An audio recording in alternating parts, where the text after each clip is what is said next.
Shalom, selamat pagi, selamat bergabung dengan Menara Doa Pagi. Mari kita menyembah Tuhan. Siapkan hati saudara, alami perjumpaan dengan Tuhan Yesus.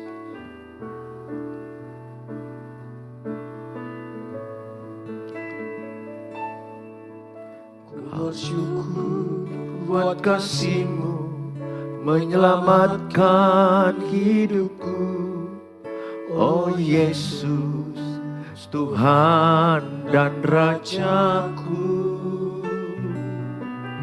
Dengan apakah ku balas anugerah-Mu yang ajaib? Biarlah hidupku selalu menyenangkan hati-Mu.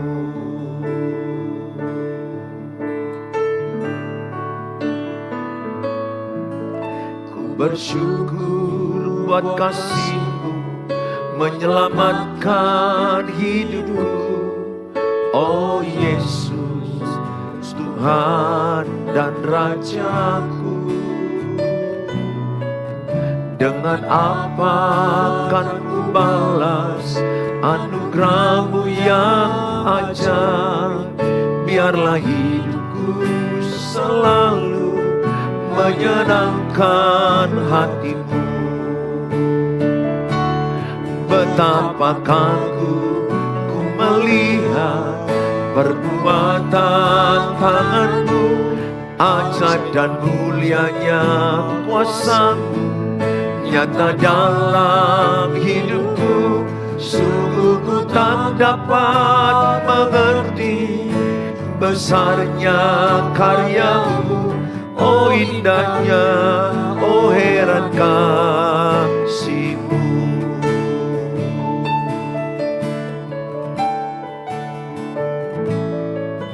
Ku bersyukur buat kasih-Mu menyelamatkan hidupku. Oh Yesus, Tuhan dan Rajaku. Dengan apa akan ku balas anugerah-Mu yang ajaib? Biarlah hidupku selalu menyenangkan hati-Mu.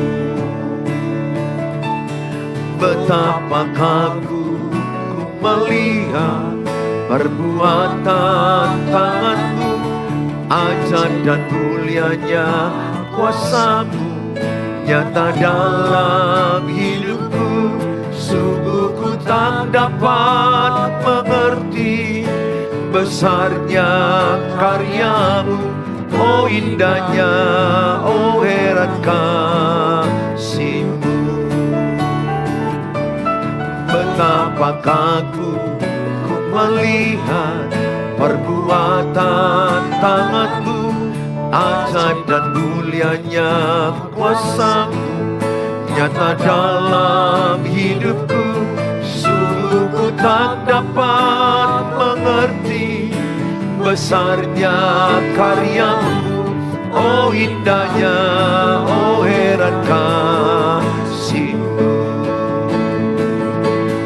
Betapa kagum ku melihat perbuatan tangan-Mu, ajaib dan mulianya kuasa-Mu nyata dalam hidupku.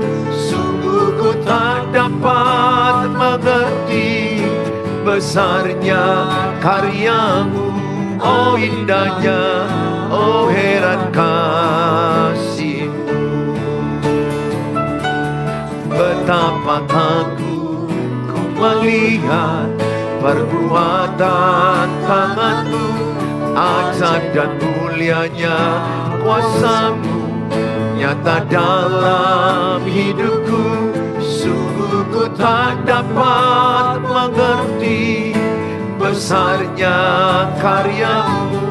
Oh indahnya, oh heran kasih-Mu. Sungguh ku tak dapat mengerti besarnya karya-Mu. Oh indahnya, oh heran kasih-Mu.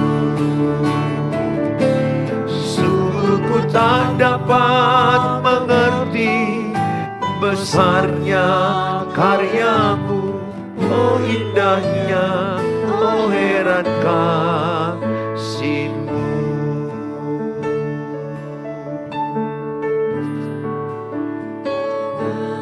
Akan ku balas segala kebaikan-Mu. Segenap hatiku menyembah-Mu, Yesus. Ku bersyukur padamu. Dengan apakah ku balas segala kebaikan-Mu?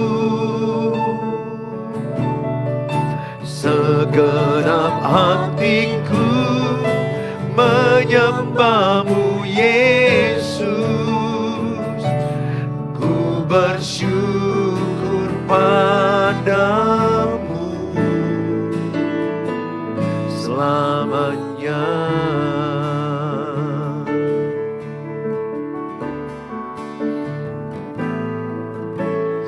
Allah yang setia,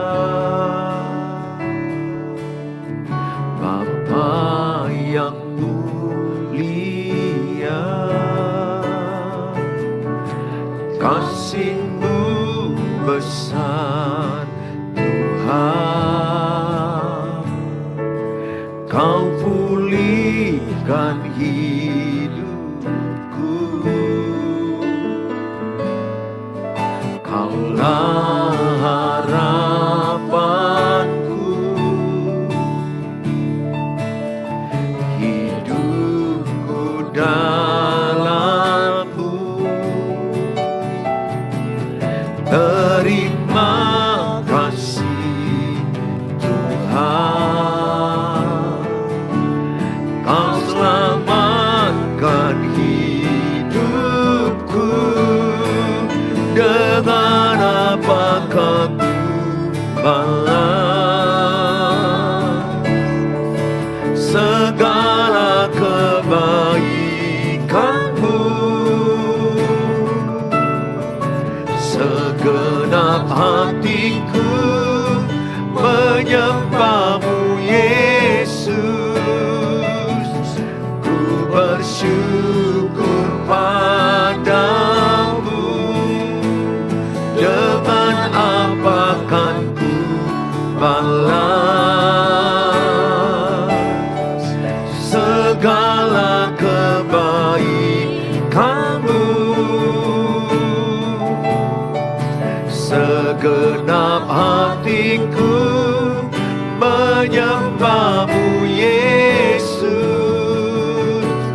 Ku bersyukur padamu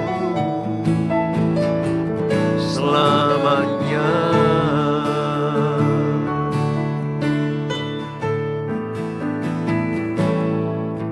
Kau Allah yang setia, Bapa yang mulia, kasih-Mu besar Tuhan. Kau pulihkan hidupku, Kaulah harapanku, hidupku dalam-Mu.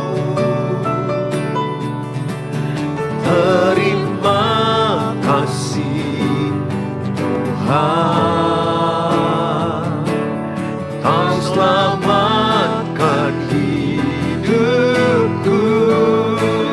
Dengan apakah ku balas segala kebaikan-Mu? Segenap hatiku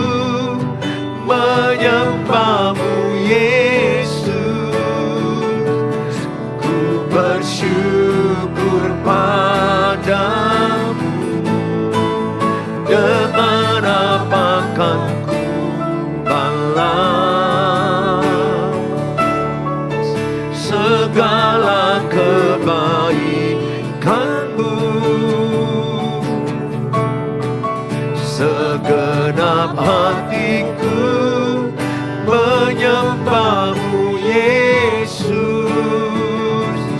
Ku bersyukur padamu. Dengan apa kan ku balas segala kebaikan-Mu. Segenap hatiku menyembah-Mu Yesus. Ku bersyukur padamu. Segenap hatiku menyembah-Mu Yesus. Ku bersyukur padamu. Segenap hatiku menyembah-Mu Yesus. Ku bersyukur padamu selamanya.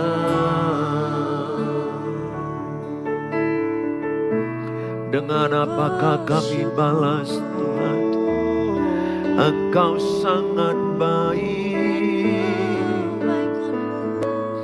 Engkau sangat baik.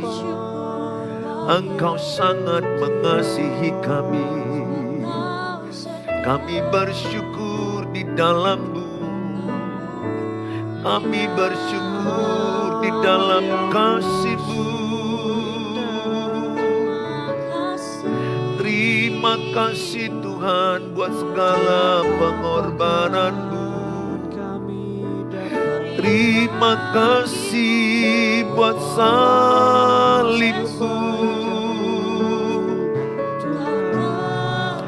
Terima kasih Tuhan, terima kasih. Segala pujian hanyalah bagi-Mu. Segala hormat hanyalah bagi-Mu.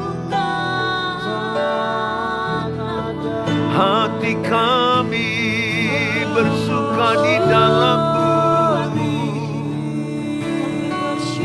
Engkaulah kekuatan kami Tuhan. Engkaulah harapan kami. Di dalam-Mu ada hidup kekal. Di dalam-Mu ada hikmat makrifat. Di dalam-Mu ada ketenangan. Di dalam-Mu ada kekuatan pertolongan. Hanyalah di dalam-Mu. Terima kasih Tuhan, terima kasih. Kami bersyukur buat segala pertolongan-Mu. Kami bersyukur buat segala kebaikan-Mu. Terima kasih Tuhan. Segala pujian, segala hormat, kemuliaan hanyalah bagi-Mu. Terima kasih, terpujilah Engkau, termulialah Engkau. Biarlah setiap lutut bertelut, setiap lidah mengaku Yesus adalah Tuhan, Juru Selamat kami. Terima kasih, terima kasih. Terpujilah nama-Mu Tuhan. Terima kasih Tuhan Yesus. Terima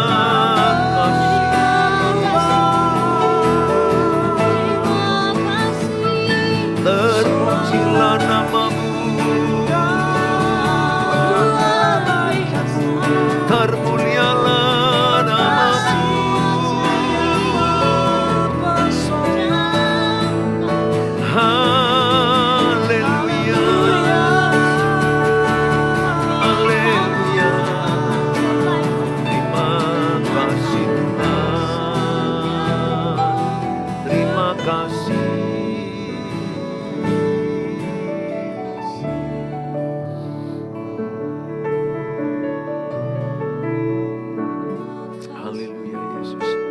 penyertaan-Mu sempurna dalam hidup kami. Rancangan-Mu penuh damai. Penyertaan-Mu sempurna, rancangan-Mu penuh damai, aman dan sejahtera walau di tengah badai. Ingin ku selalu bersama, rasakan keindahan arti kehadiran-Mu Tuhan.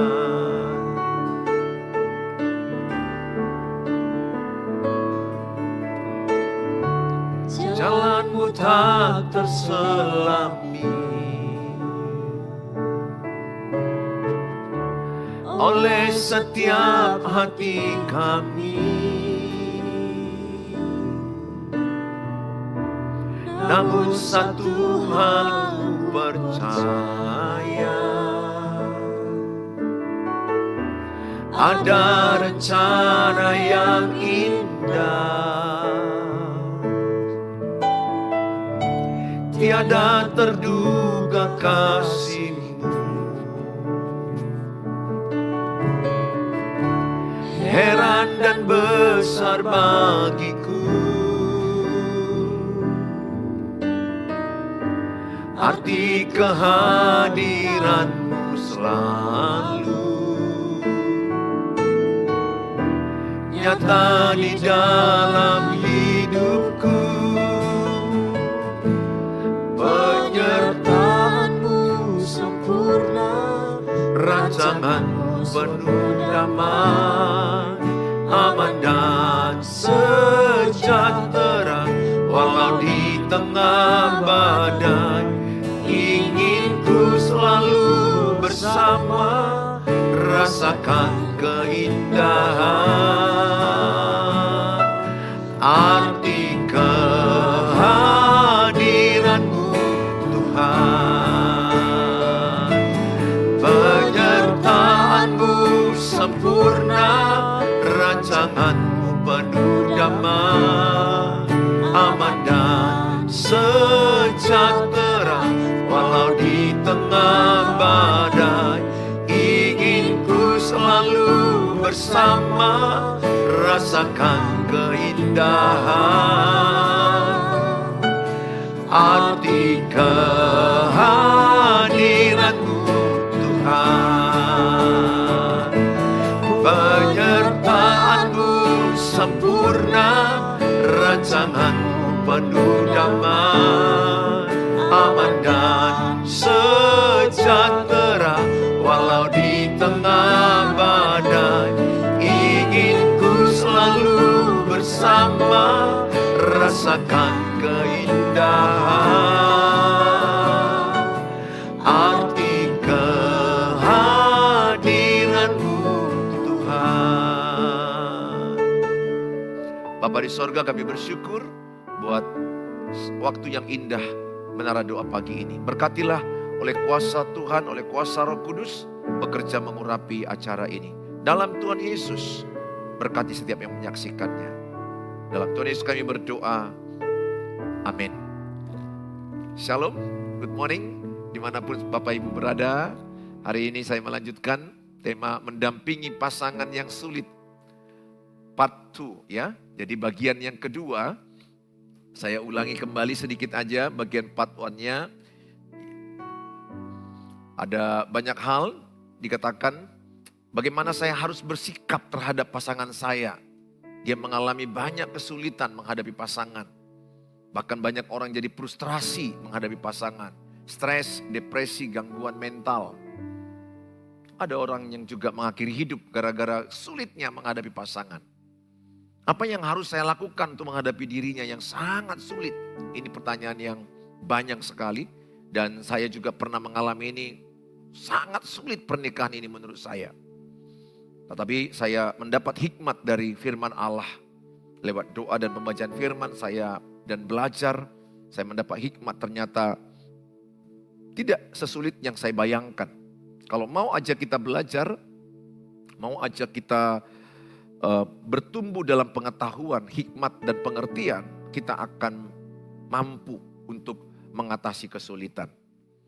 Apakah saya harus bertahan? Banyak orang bertanya, apakah saya harus tetap begini Pak Pendeta menikah dengan dia? Ya, saya bilang sampai maut memisahkan. Hanya kematian yang memisahkan. Bagaimana kalau saya dipukul, dianiaya? Saya anjurkan kemarin bertarak. Boleh kita berpisah tetapi tidak bercerai. Berpisah dalam pendampingan pendeta, pendampingan konselor untuk mengevaluasi diri. Saudara, banyak orang meminta kalau bisa aku berpisah supaya jiwaku tenang, mentalku tenang, mental anak-anak tenang karena menghadapi suami yang sulit. Ada juga suami yang minta pisah karena menghadapi istri yang sulit. Istri yang membuat tekanan mental bagi suami dan bagi anak-anaknya. Apa yang dimaksud dengan pasangan yang sulit? Saya terangkan semalam, jika seorang suami atau istri sering menjadi penyebab pasangannya dan anggota keluarga lainnya menjadi frustrasi. Jadi pasangan itu membuat pasangannya frustrasi. Menjadi terganggu, menjadi marah, kebingungan menghadapinya dan membuat kehancuran dalam keluarga. Itu adalah pasangan sulit. Apabila kau dilakukan itu berulang-ulang, maka lama-lama itu akan menjadi racun. Menjadi racun kepada pasangannya. Berulang-ulang dia menyebalkan, berulang-ulang dia membuat marah, membuat kita kebingungan. Itu menjadi racun dan penderitaan di dalam keluarga. Menjadi racun dan penderitaan di dalam keluarga. Perilaku yang menyakiti suami dan istri, semalam saya terangkan perilaku suami yang bosi, yang merasa bos, ingin dilayani, ingin dilakukan seperti raja, ingin menjadi seorang bos. Itu perlakuan suami yang membuat istri tersakiti. Ada juga perlakuan suami yang membuli istrinya. Ada juga perlakuan suami yang merasa superior. Aku di atas, kamu di bawah. Aku lebih dominan, kamu resesif. Aku yang lebih menentukan. Itu menyakiti hati istri. Ada juga suami yang antisosial. Tidak mau berkomunitas, tidak mau bersosial dengan keluarga mertua, dengan lingkungan, dengan keluarga gereja. Ada juga suami yang bersikap negatif kepada istrinya. Apapun yang dikerjakan istrinya itu selalu salah. Itu adalah sifat-sifat yang menyakiti istri. Selalu sudut pandang suami itu negatif. Kacamatanya negatif melihat istrinya. Jadi apapun yang dibuat istrinya semua salah. Semua negatif. Itu sangat menyakiti. Sebaliknya perlakuan istri yang menyakiti suami. Ada istri yang rewel pagi, siang, malam, marah saja. Selalu menuntut suami. Kurang puas dengan penghasilan, dengan pekerjaan. Tidak menghormati suami. Ada istri yang mempermalukan suaminya di depan orang. Di depan keluarga besarnya, dimarahi, dibentak. Itu sangat menyakiti. Karena kebutuhan seorang suami nomor satu adalah dihormati. Kalau istri nomor satu adalah disayangi, dikasihi.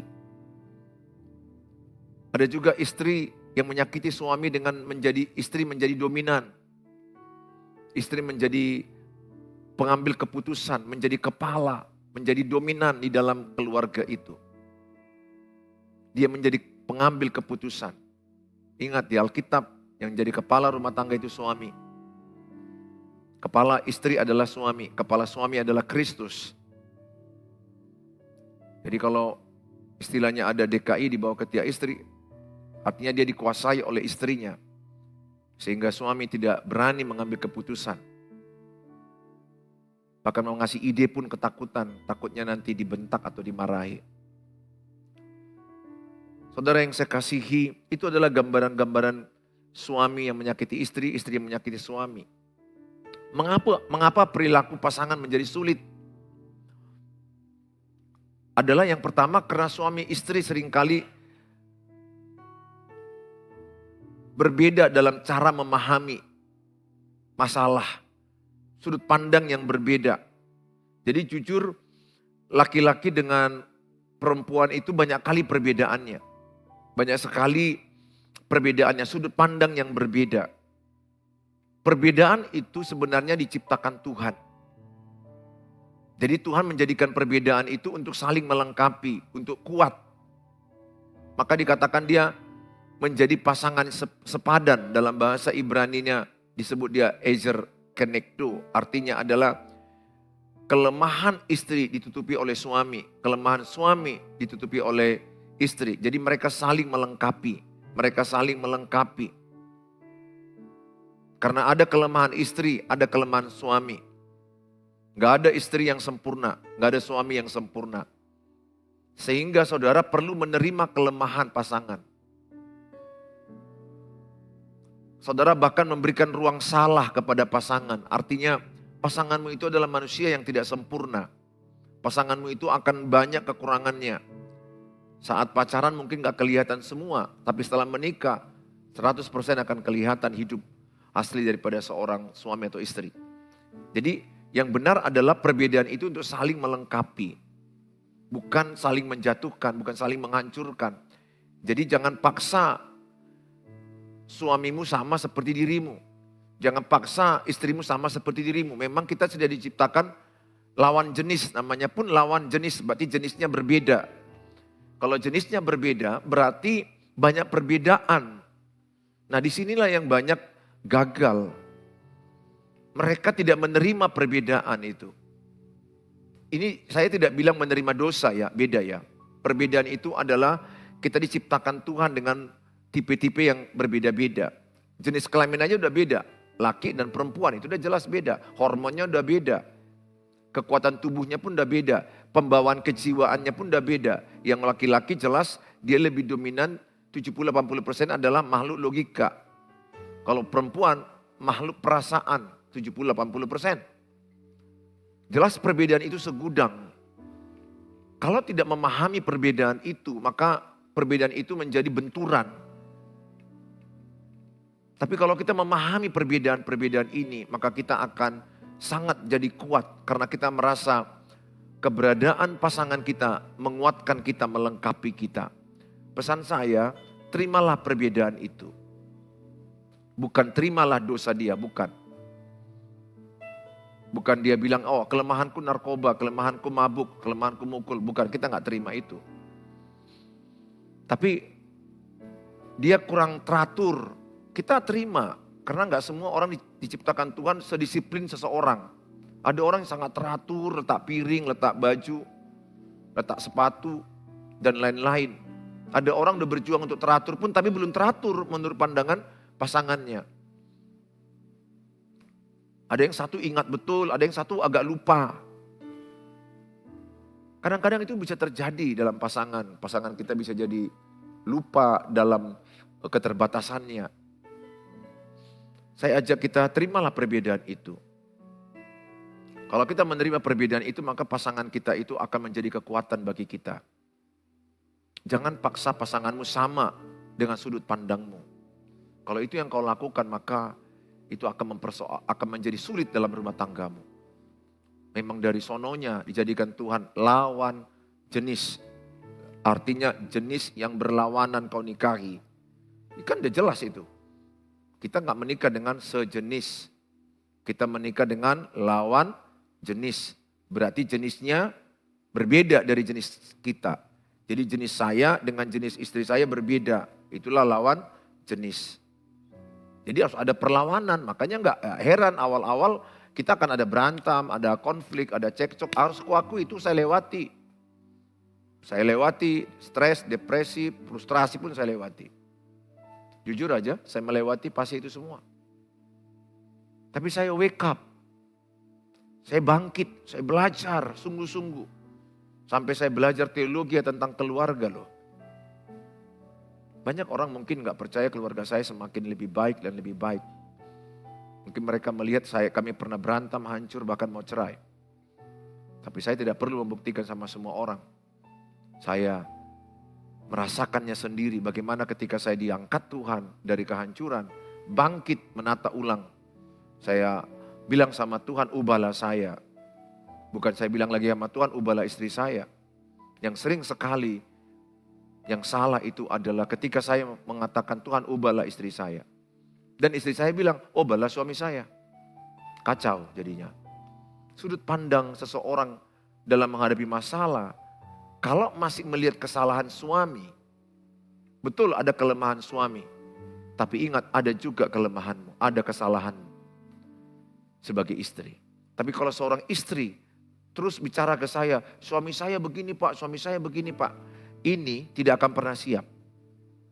Kalau ibu konseling ke saya, keluarga saya yang di YouTube, kalau ibu konseling ke saya dengan berkata, suami saya begini, suami saya begini. Saya langsung bilang, yang konseling itu ibu ke saya. Jangan sebut kelemahan suami. Cerita sedikit boleh. Tapi ibu harus bilang, ini kelemahan saya Pak, ini kelemahan saya. Apa yang perlu saya ubah? Pernikahan kami seperti ini, secara gamblang. Nah, ini orang yang mudah ditolong. Ini orang yang mudah diobatin. Ini orang yang mudah dipulihkan pernikahannya. Apa yang harus saya ubah Pak? Tapi kalau ada orang yang sering ya, dari 10 misalnya Pak, keluarga konseling yang sama saya, pasangan, seorang istri, itu bisa saya bilang 8 atau 9 selalu suamiku begini kekurangannya, suamiku begini kesalahannya, suamiku begini. Wah, saya dengar setengah jam, 1 jam. Waduh, dalam pikirannya pokoknya kesalahan suaminya lah semua. Rumah tangga mereka hancur, dalam pikirannya suamiku semua salah. Wah, kalau udah begitu saya berpikir, saya dengar aja karena memang ibu itu kalau udah sesak napas. Biarlah emosinya juga terlampiaskan dan saya dengar. Saya minta Roh Kudus menguatkan saya mendengar keluh kesah keluarga saya yang di YouTube, di Facebook. Saudara, selagi saudara masih lihat kesalahan pasanganmu, selagi fokusmu kepada kekurangan kesalahan pasanganmu, maka masalahmu tidak pernah selesai. Bahkan saya katakan akan lebih sulit 2 kali lipat. Di manakah saya menang dengan pernikahan saya, termasuk mendidik anak saya, termasuk mengembalakan jemaat. Saya tidak berfokus kepada kekurangan istri saya lagi. Saya tidak lagi berfokus kepada istri saya supaya berubah. Saya tidak lagi berfokus kepada kekurangan anak saya. Saya tidak berfokus lagi kepada kekurangan jemaat yang saya gembalakan. Tepatnya, saya tidak mau berfokus kepada kekurangan orang lain. Saya pribadi yang mau berfokus mengubah kekurangan saya. Kalau saya lakukan itu dimanapun saya berada akan damai. Itu yang bisa saya lakukan. Dan saya melihat pernikahanku better and stronger. Saya melihat anak-anakku juga better and stronger.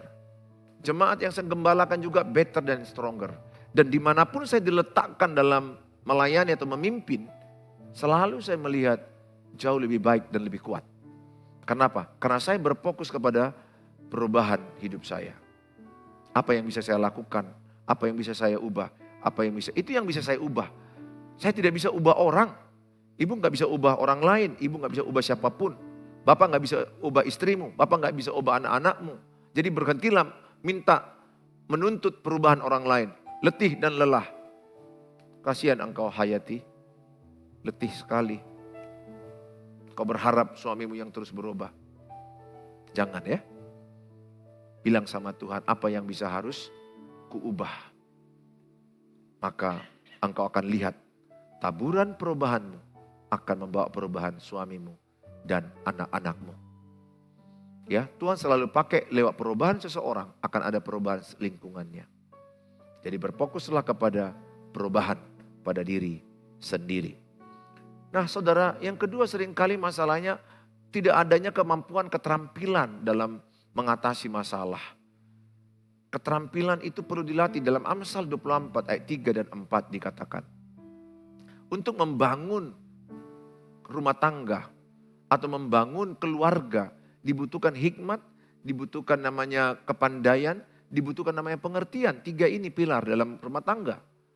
Gak mungkin kita pandai kalau gak belajar. Saya pun gak mungkin pandai. Ini materi yang saya sampaikan ke ibu dan bapak kan itu adalah yang saya pelajari. Di seminar, di kuliah, saya belajar dari kegagalan saya belajar dari kegagalan orang lain. Saya nonton YouTube. Banyak yang saya lakukan dalam pembelajaran. Kepandaian saya upgrade terus. Sehingga saya belum sempurna memang, tapi saya paling tidak level up. Belajar terus, belajar. Bagaimana parenting yang benar, bagaimana mendidik anak umur 12 tahun ke atas. Saya belajar, saya baca buku, saya belajar, saya baca buku. Saya cocokkan dengan pengalaman saya dapat klik. Ini rumusnya. Menghadapi istri, bagaimana saya belajar supaya berhenti pertengkaran. Saya belajar, klik, berhenti pertengkaran. Kenapa? Karena saya upgrade diri. Gak ada orang pandai gak belajar. Semua orang akan pandai kalau dia mau belajar. Oleh karena itu, belajarlah jadi suami yang pandai. Belajarlah jadi istri yang pandai. Belajarlah jadi ayah yang pandai, ibu yang pandai, mertua yang pandai. Belajarlah menjadi orang tua yang pandai. Belajar. Belajar itu bisa duduk di kuliah, bisa informal melalui seminar, atau otodidak melalui YouTube, baca buku. Banyak, di mana ada kemauan, di situ ada jalan. Di mana tidak ada kemauan, di situ banyak alasan. Oleh karena itu saya mengajak Bapak Ibu, ayo upgrade diri untuk punya keterampilan yang lebih baik lagi. Nah saudara saya kasihi, masalah pernikahan terjadi jauh sebelum menikah. Kalau dilihat dari tabel ini, ada pohon. Saudara lihat dalam tabel ini ada pohon. Masalah pernikahan terjadi jauh sebelum menikah. Pertama, tidak kenal asal pasangan. Kita nggak kenal, kita nggak punya waktu mengenal pasangan. Asalnya, bagaimana dia dibesarkan dari keluarganya, dari masa kecilnya sampai dia besar, bagaimana dia ditempah temperamennya, emosinya, kepribadiannya. Jadi sebenarnya masalah pernikahan sudah ada sebelum menikah. Miskin teladan pernikahan orang tua. Banyak orang tua yang tidak memberikan teladan bagaimana menikah yang baik. Saya bilang sama Tuhan, izinkan di sisa waktu hidupku ini mengejar ketertinggalanku yang lalu, mengejar kesalahanku yang lalu, supaya aku memberikan teladan kepada anak cucuku. Jujur kita sedikit melihat teladan ayah ibu yang model, teladan, contoh yang mengajarkan begini loh menghormati suami, begini loh mengasihi istri, begini mendidik anak. Sangat sedikit model itu. Sehingga kasihan anak-anak itu akan menyontoh yang salah dari mana yang dia lihat dari film, dari drama yang dia lihat, dia ulangi. Atau dari orang tua, pernikahan orang tua yang cekcok itu yang dilihat dan diulanginya dan dibawanya dalam pernikahan. Ada banyak anak-anak mengalami luka masa kecil, masa lalu. Sehingga dia tidak utuh, dibawanya itu dalam pernikahannya. Luka itu dan akibatnya hancur. Harus sembuh dulu luka kita. Berdamai dengan masa lalu, mengampuni masa lalu. Sehingga ketika engkau masuk menikah, engkau tidak melukai pasanganmu. Saya sedih melihat, ya termasuk saya juga mengalami itu. Luka saya bawa, luka istri saya dia bawa, kami juga saling melukai. Saya segera kejar ketinggalan saya minta Tuhan sembuhkan saya. Puji Tuhan, saya merasa Tuhan sembuhkan saya. Sehingga saya tidak lagi melukai istri saya dan anak-anak saya. Saya ajak sama saudara, sembuhlah dari luka masa lalu supaya engkau tidak melukai pasangan. Minimnya pengetahuan dan skill pernikahan yang keempat. Kurangnya skill. Skill itu adalah keahlian, kemampuan. Seperti orang skill untuk montir, dia harus berlatih di bengkel supaya dia skillnya mantap. Baik skill masak, baik itu perlu latihan. Skill apapun kalau mau hebat, banyak praktek, banyak latihan, banyak belajar. Saudara yang saya kasihi, saudara saya ajak di slide berikutnya dikatakan mengerti latar belakang pasangan yang menjadi penyebab perilaku sulit. Mungkin pernahkah Bapak atau Ibu, kenapa ya kok gini kepribadian pasanganku ini? Tidak ada kepribadian seseorang jadi begitu saja tanpa alasan. Kepribadian seseorang itu ditempah masa kecilnya. Bagaimana dia dididik di rumahnya. Contoh, anak itu sering dibentak, sering disalahkan. Lihat kepribadiannya ini satu, kemungkinan jadi pendiam, pemurung, gak percaya diri. Atau sebaliknya, kepribadian anak ini menjadi pemberontak, anarkis, karena banyak luka di hatinya. Jadi emosi, temperamen, karakter itu dibentuk, relasi, hubungan bermasyarakat, itu dibentuk di dalam keluarga. Jadi pelan-pelan tanya sama pasanganmu bagaimana dia masa kecilnya, SD-nya, SMP, SMA, kuliah, sampai menikah. Cerita dulu, sharing bagaimana mereka berbagi pengalaman. Nanti bapak akan bilang, oh pantaslah kawan ini pendendam. Oh pantaslah bapak ini rupanya marahnya lempar barang, maki-maki. Oh sampai kayak gitu. Oh pantas. Karena latar belakang dia membentuk dia seperti itu. Jadi tidak ada anak yang terbentuk sendiri tanpa latar belakang. Ada penyebabnya. Semua anak itu terbentuk ada penyebabnya. Ada ceritanya, itu loh maksudnya Bapak Ibu. Ceritanya itulah dengar. Kasih waktu bagaimana dia dibesarkan. Mana tahu pernah dikurung di kamar mandi, mana tahu pernah disakiti. Saudara yang saya kasihi, kemampuan ini dapat dipelajari. Bagaimana mengatasi pasangan yang sulit. Saya percaya kalau kita mau belajar, kita bisa mengatasinya dengan baik. Saya ajak setiap kita terus mau belajar ya. Tuhan Yesus memberkati kita. Kita akan jumpa lagi mendampingi pasangan yang sulit di part yang ketiga. Tingkatkan keterampilan saudara. Ya, sama dengan kalau seorang pembenahi handphone, gadget. Dia coba-coba perbaiki gadgetnya, handphonenya. Coba lagi, nggak bisa. Gagal, dia coba lagi, dia coba lagi, dia coba lagi. Gagal, dia coba lagi, dia coba lagi, gagal. Dia coba lagi, mungkin dia mencoba ke 10 kali baru berhasil. Thomas Alva Edison menemukan lampu ini bukan sekali jadi. 1000 kali lebih dia gagal. Dalam kegagalannya itu dia belajar, dan dia berhasil menemukan lampu. Menemukan listrik. Saya ajak sama saudara, kalau hari ini mungkin masih gagal memahami, mengelola, mengatasi kemarahan, kebingungan, saya katakan jangan putus asa. Terus belajar, terus belajar. Kalau ibu belajar terus dan ibu berfokus kepada perubahan ibu, lihat, ibu akan pintar. Ibu akan lihat hikmat dari Tuhan. Sesuai dengan Amsal 24 ayat 3 dan 4 akan ada hikmat Tuhan menyertai kita membangun rumah tangga. Akan ada kepandaian, akan ada pengertian, maka saudara akan bisa melewati semuanya itu. Semua bidang, bukan hanya pernikahan, termasuk usaha. Termasuk saya mengembalakan jemaat, saya belajar terus. Jadi manusia pembelajar, belajar sampai mati. Ya ibu, jangan putus asa, Tuhan pasti menolong. Tuhan Yesus memberkati saudara, mari kita berdoa. Bapa di sorga, dalam nama Tuhan Yesus, kami bersyukur buat tayangan Menara Doa pagi ini. Siapapun yang menyaksikan tayangan ini, dimanapun, kapanpun, mereka mendapat hikmat dari Allah. Mereka mendapat kemampuan, kepandaian, pengertian daripada Allah. Sehingga apapun yang mereka rasa buntu menghadapi pernikahan, Tuhan Yesus menolong mereka. Tuhan Yesus memberi mereka hikmat. Tuhan Yesus memberikan mereka kekuatan, pengertian. Hamba mau berdoa kepada mereka untuk tetap mereka semangat memahami pasangan mereka. Mereka semangat untuk belajar, mereka untuk semangat untuk membangun kepandaian. Sehingga mereka akan melihat bahwa pertolongan Tuhan nyata untuk setiap pernikahan demi pernikahan. Hamba mau berdoa buat anak-anak mereka yang mungkin jauh dari orang tua, berkatilah mereka. Supaya mereka bisa rukun damai suami istri dengan ayah ibu dan anak-anak mereka. Hamba mau juga berdoa buat mereka yang sakit, Tuhan berkati, Tuhan jamah, Tuhan urapi, supaya mereka semangat dan percaya dalam Tuhan Yesus.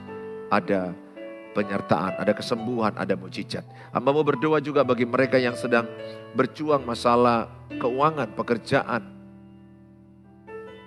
menjual rumah, atau mereka sedang cari pekerjaan. Hamba mau berdoa, dalam Tuhan Yesus, engkau diberikan Tuhan hikmat, kekuatan, dimampukan Tuhan menjalaninya. Tetap semangat dan percaya penyertaan Tuhan sempurna dalam hidupmu. Terima kasih Bapa, Dalam Tuhan Yesus kami berdoa. Haleluya. Amin. Amin. Shalom. Sampai ketemu di waktu yang akan datang. Tuhan Yesus memberkati.